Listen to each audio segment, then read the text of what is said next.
जय जगन्नाथ स्टूडेंट स्वागत करुच्ची पीबोर्ड editor channel को। तो पे सीपीटी जो स्लाइड फ्रीज फ्लोट ऑप्शन जो रही केत तारीख ना 13 जून टू 18 जून जो रही से डेट भितर slide freeze float option choose करने को पड़ो। तो जो स्लाइड फ्रीज फ्लोटर अर्थ कौन जब जाना भिडियोटी शेष पर्यटन देखूँ। तरह है कि स्लाइड फ्रीज फ्लोट 3 ऑप्शन भितर गोटे ऑप्शन चूज करूँ ना। आग प्रथम स्लाइड फ्रीज फ्लोटर अर्थ कौन जानतु देन तापर चूज करूँ। तो चलतु डेरी नक आज वीडियो आरंभ करवा।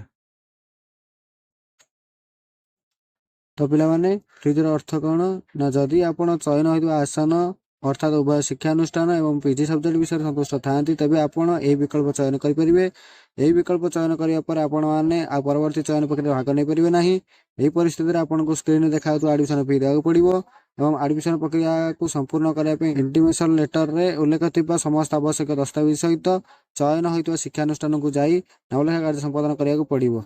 नचेत आप एडमिशन प्रक्रिया बाद पड़े और परवर्ती चयन प्रक्रिया आपण सीट को अन्य एक योग्य प्रार्थी को आवंटन कर दिया जाए।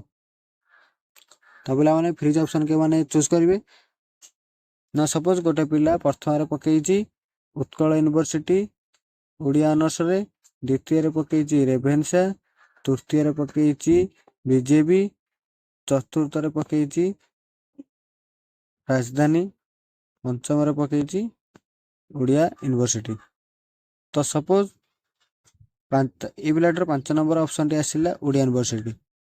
सी जदि ये ओडिया यूनिवर्सिटी पढ़ा को चाहूँगी ऊपर ऑप्शन को जावाक चाहूनी से क्षेत्र में कौन कर ना फ्रीज ऑप्शन चूज कर।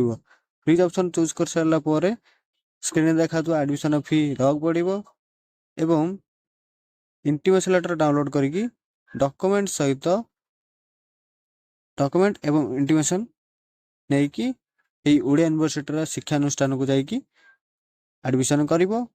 जदि फ्रीज ऑप्शन चूज करके इंटिमेशन लेटर डाउनलोड करके जदि शिक्षानुष्ठान को न जाकि एडमिशन न कला ताहले से सीट को अन्य एक योग्य प्रार्थी को आवंटन कर दिया जाए। बुझीपार तो पे जदि बुझीना आउ थे वीडियो को देखूँ। तो चलतु ए फ्लोटर अर्थ कौन जाना। फ्लोट ऑप्शन के चूज करेंगे ना जदि आपण चयन होता आसन विषय को ग्रहण कर परवर्ती चयन प्रक्रिया केवल वर्तमान मिलता शिक्षानुष्ठान उच्च पसंदर पीजी सब्जेक्ट विषय चयन होगा चाहते तेज आपड़ फ्लोट विकल्प चयन करेंगे। यही परिस्थिति में आपको स्क्रीन देखा एडमिशन फी देवाक पड़ो किंतु चयन होता शिक्षानुष्ठान को जबार कौन आवश्यकता ना एवं आपन को यही चयन प्रक्रिया इंटिमेशन लेटर मिलना ना। तो पे सपोज गोटे पिला पकई उत्कल यूनिवर्सिटी पकई पॉलिटिकल साइंस ऑनर्स रे, द्वितीय पकई से उत्कल यूनिवर्सिटी ओडिया ऑनर्स पकई, तृतीय पकई उत्कल यूनिवर्सिटी संस्कृत ऑनर्स रे। सपोज तार 3 नंबर ऑप्शन आसिला उत्कल यूनिवर्सिटी संस्कृत ऑनर्स रे किंतु से प्रथम option Utkal university political science honours को जावाक चाहूँगी तो से यही क्षेत्र में कौन कर ना फ्लोट ऑप्शन को चूज कर। शिक्षानुष्ठान सामान थी किंतु विषय अलग अलग जदि से एंट्रांस देल से क्षेत्र में फ्लोट ऑप्शन चूज कर। तार संस्कृत ऑनर्स है पॉलिटिकल साइंस ऑनर्स को जावाक चाहूँगी तो से क्षेत्र में फ्लोट ऑप्शन चूज कर। फ्लोट ऑप्शन चूज कर सारा पर स्क्रीन में देखा एडमिशन फी देवाक पड़ो किंतु से जो शिक्षानुष्ठान ये जो उत्कल यूनिवर्सिटी संस्कृत ऑनर्स जो आसी तो से शिक्षानुष्ठान को किसी जीवार आवश्यकता ना इंटिमेशन लेटर से पिला को मिलवा ना। बुझे तो पिला माने। तो चलतु ए स्लाइड रो अर्थ कौन जाना। स्लाइड पुणी के मान करेंगे ना जदि आप चयन होता आसन बा विषय को ग्रहण कर परवर्ती चयन प्रक्रिया भाग नहीं क्या प्रदान कर उच्च विकल्प गुड़िक उभय विषय एवं शिक्षानुष्ठान चयन होगा चाहते तेज आप स्लाइड विकल्प चयन करेंगे।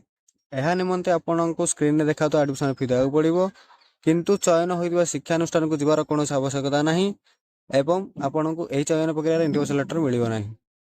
तो पे सपोज गोटे पिला पकई उत्कल यूनिवर्सिटी, द्वितीय पकई राजधानी, तृतीय पकई बीजेपी, चतुर्थ पकई ओडिया यूनिवर्सिटी, पंचम पकई ढेंकानाल ऑटोनोमस कॉलेज। तो सपोज गोटे पिलार